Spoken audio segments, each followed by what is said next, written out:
Boa noite, terça-feira, 2 de janeiro, e a edição de hoje do Jornal da Câmara traz o balanço final do primeiro ano da 17ª legislatura. Neste ano, a Câmara apresentou uma economia de 3,25 milhões de reais aos cofres municipais. E nas reprises de 2017, vamos lembrar os questionamentos de Alex Necker sobre decisões políticas do governo federal e estadual. Segundo ele, as mudanças propostas para as leis trabalhistas e na Previdência Social vão impactar de forma negativa na vida da população.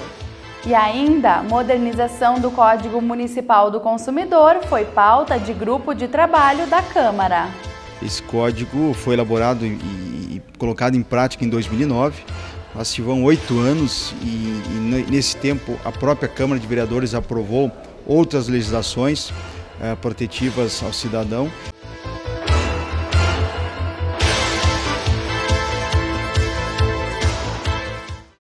Em 31 de dezembro, chegou ao fim o mandato do vereador Patrick Cavalcante como presidente do Legislativo.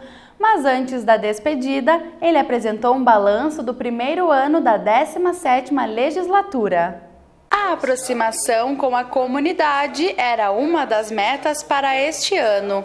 Ao todo, os 21 vereadores protocolaram 3.417 proposições. Uma das metas principais que nós assumimos em 2017, em janeiro, era trabalharmos uma forma de aproximarmos a Câmara de Vereadores com a sociedade. E o primeiro passo foi fazer uma adequação de toda a divulgação institucional da Câmara de Vereadores, deixamos ela mais livre, mais leve.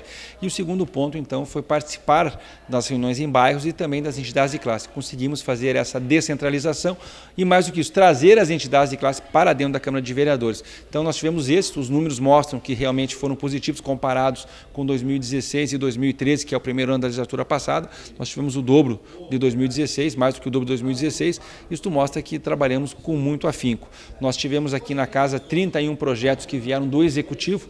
Todos os projetos executivos foram aprovados, nós fizemos todo o esforço para que nenhum projeto executivo ficasse pendente na Câmara de Vereadores, então também mostra que nós estamos tendo a responsabilidade e auxiliar então os projetos que vêm do Executivo para fomentar o desenvolvimento e crescimento da cidade.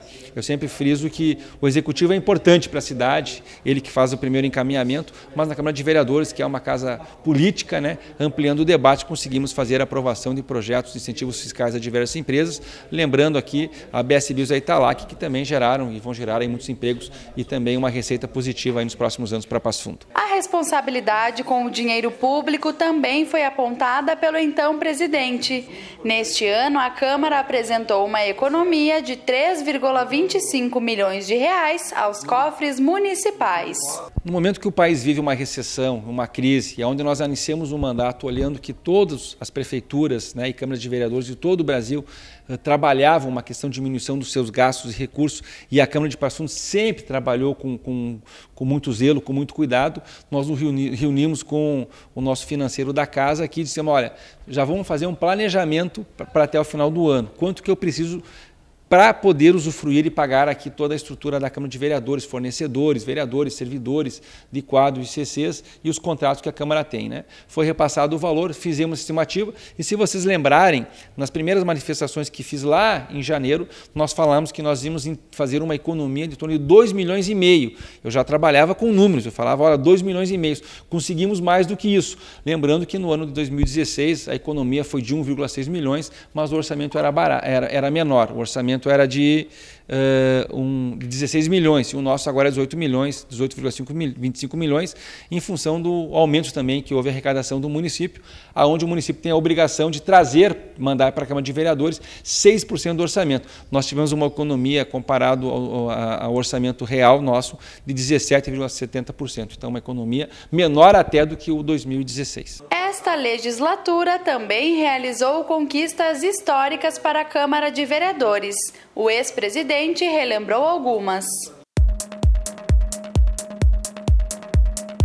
A gente fala que aqui é casa do povo, mas quando a gente tinha algum debate, acessibilidade, a gente via dificuldades que os portões de especiais têm para chegar até a casa. A nossa rampa aqui é muito forte, Então, dessa forma, a gente fez uma parceria com a Universidade de Passo Fundo, com a Escola de Engenharia.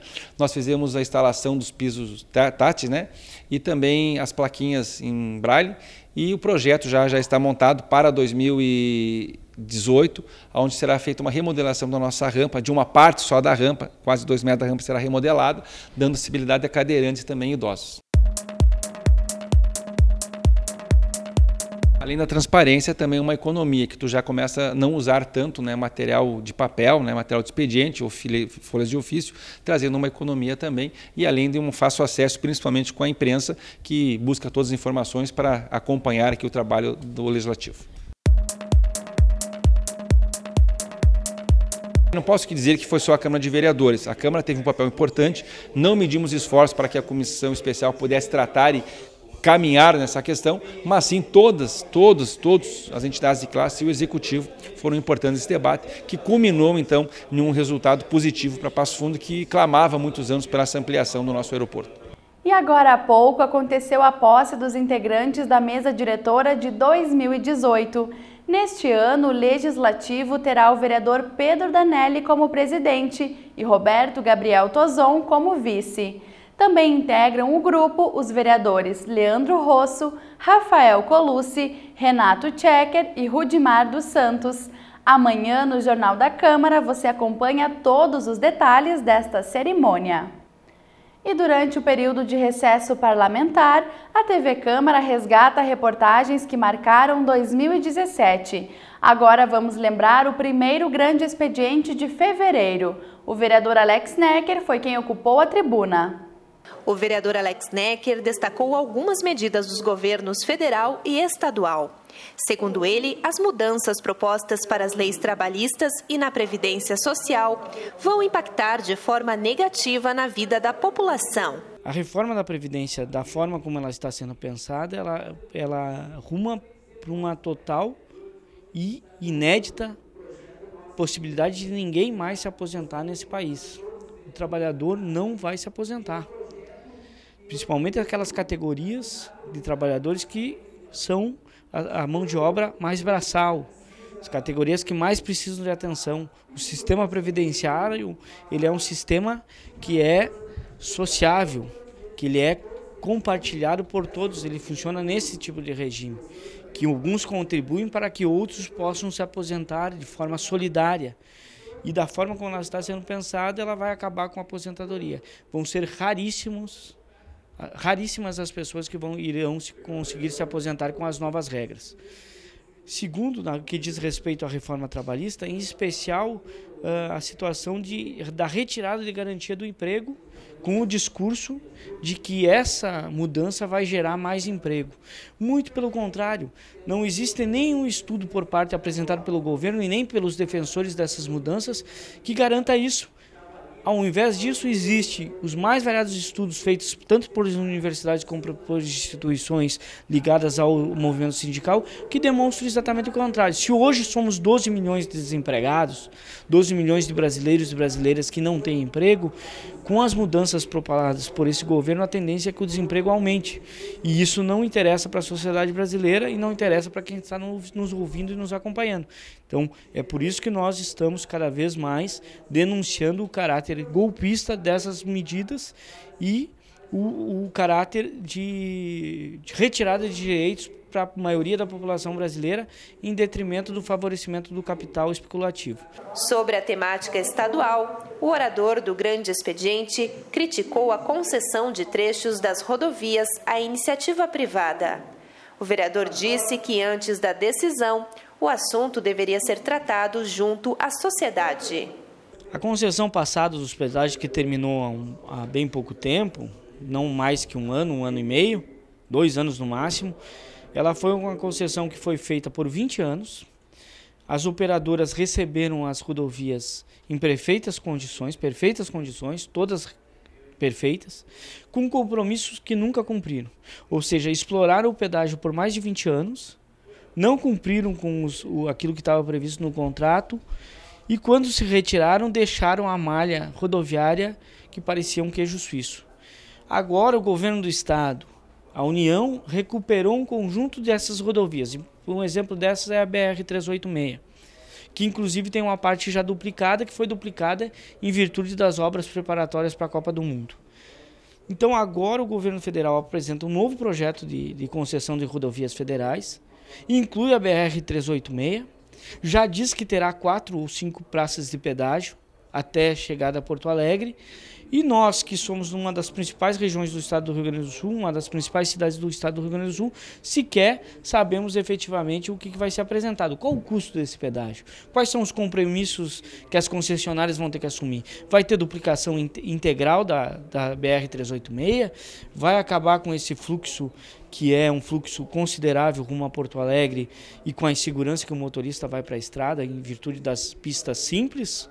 Um grande número de caminhões transitando, um grande número de veículos. Então nós queremos saber isso, nós queremos estar atento a esse debate. E por isso que eu sugeri que nós possamos, se não formar uma comissão de acompanhamento desse processo, que nós possamos ter por parte dos colegas vereadores atenção em cima desse debate, pois já vai ser constituída uma frente parlamentar na Assembleia Legislativa do Rio Grande do Sul para acompanhar esse procedimento, que é um procedimento federal, e que nós possamos somar a essa iniciativa para acompanhar também. Apesar das críticas, a reforma trabalhista entrou em vigor em 11 de novembro de 2017, depois de ter sido aprovada na Câmara Federal e no Senado. Já por falta de votos a favor, a discussão sobre as mudanças na Previdência Social foram adiadas para fevereiro deste ano. E depois do intervalo, a gente resgata os primeiros projetos de lei apresentados pelo vereador Renato Checker.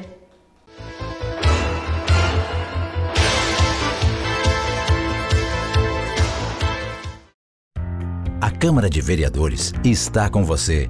Está com a Verônica na consulta médica. Vai junto com o Cauã para a escola. Acompanhe o seu Arcério e a Dona Conceição durante o lazer. É pelo seu bem-estar que a Câmara trabalha. E é com a sua presença que vamos fazer mais pela nossa cidade. Vem participar, vem transformar, vem acontecer. Câmara de Vereadores de Passo Fundo, transformando a vida de todos nós. Quem doa sangue regularmente pode estar ajudando uma pessoa que nunca viu na vida.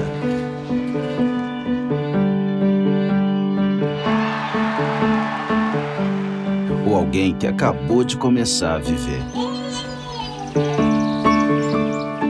Pode estar ajudando quem já passou por muita história. Ou alguém que ainda tem muitas histórias para contar. Pode estar ajudando quem está torcendo para realizar um sonho.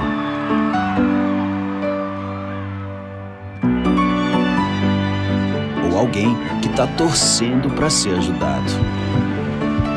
Quem doa sangue regularmente pode até não saber quem está ajudando, mas sabe que está ajudando muita gente. Ministério da Saúde, Governo Federal.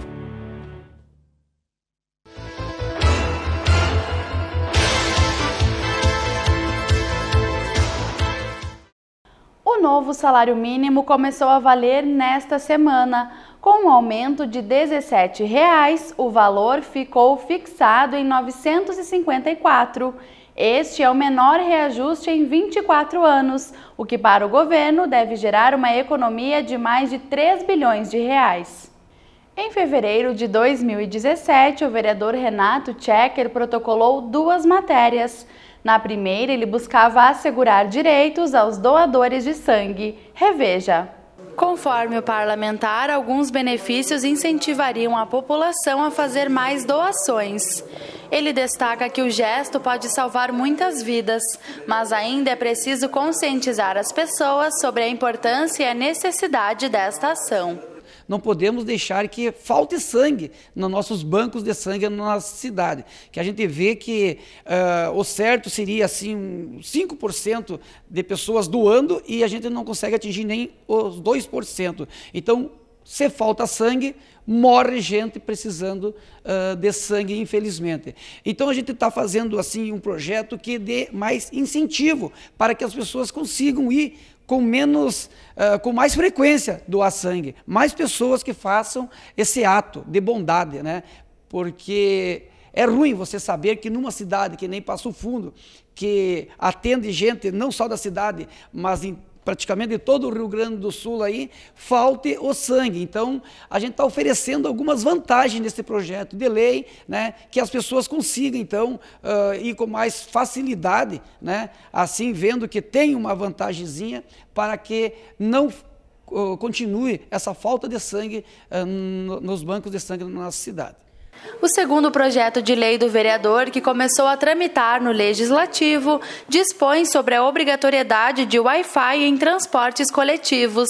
Tchequinho defende que o serviço traria mais conforto aos usuários e incentivaria o maior uso do serviço pela população. A ideia é dar uma vantagem a mais para os nossos usuários dos nossos ônibus da nossa cidade.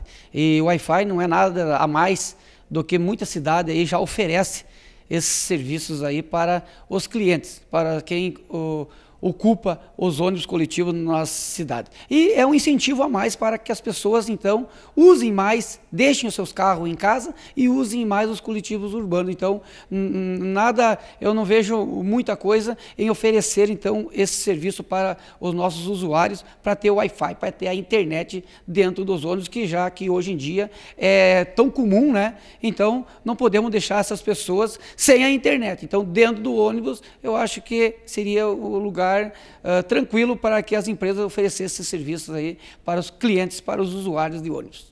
E também foi no ano passado que a Câmara de Vereadores constituiu um grupo para trabalhar na atualização do Código Municipal de Defesa do Consumidor.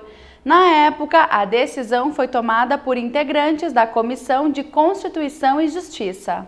A ideia é modernizar o Código Municipal de Defesa do Consumidor, instituído através de lei complementar aprovada pela Câmara de Vereadores.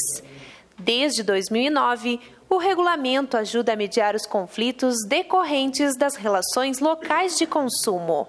Há coisas que podem ser retiradas e outras que podem ser ampliadas, sempre no que se refere no aspecto local. Ele trabalha do ponto de vista local e isso é fundamental que a Câmara, que tem essa característica, chame novamente para fazer essa atualização do Código Municipal. O Fundo Municipal já existe, o que ele precisa é de fato ele ser implementado e destinar recursos, arrecadar, ter recursos para que possam ser utilizados nas ações de defesa do consumidor, que são muitas. E esse recurso vindo do fundo vai facilitar bastante, além do que, sobremaneira, beneficiar toda a comunidade de Passo Fundo. O presidente da Comissão de Constituição e Justiça citou uma norma que frequentemente é desrespeitada. O vereador Paulo Necli disse que as agências bancárias não cumprem o tempo máximo de espera para o atendimento. Por isso, ele já está propondo uma modificação à lei. A lei está em vigor, mas infelizmente algumas agências bancárias não estão obedecendo, né? Por quê? Porque há 10 anos atrás foi estipulado uma multa no valor de R$900, até a 10ª notificação. Depois é a cassação do alvará.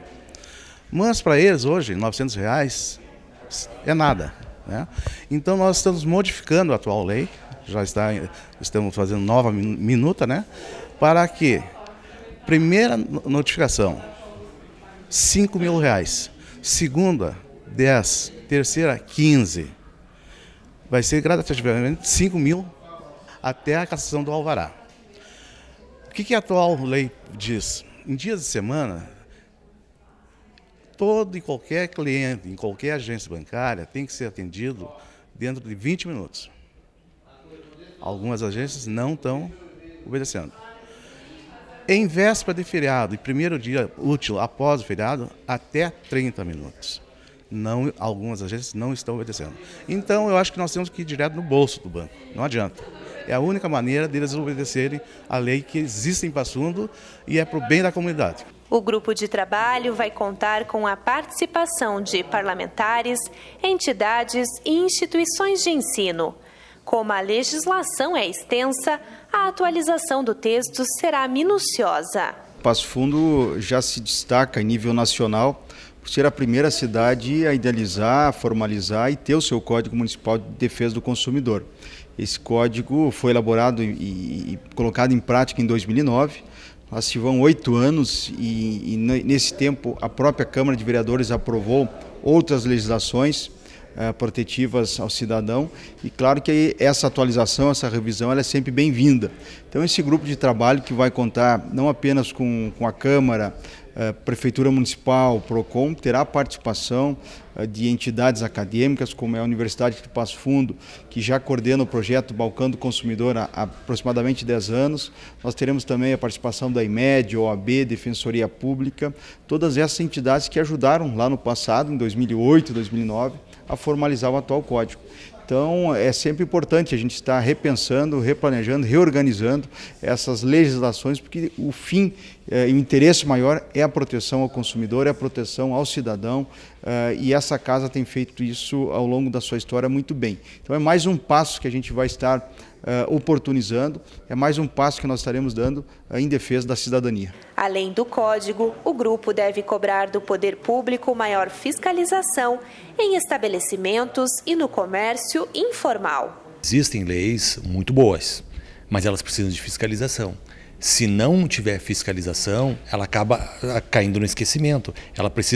Nós precisamos de fiscalização e de que as leis sejam realmente conhecidas pelas pessoas para que elas possam exigir os seus direitos e depois, se isso não for cumprido, vem a fiscalização e faz a adequação correta. E o Jornal da Câmara de hoje termina aqui. Obrigada pela sua companhia, uma boa noite e até amanhã.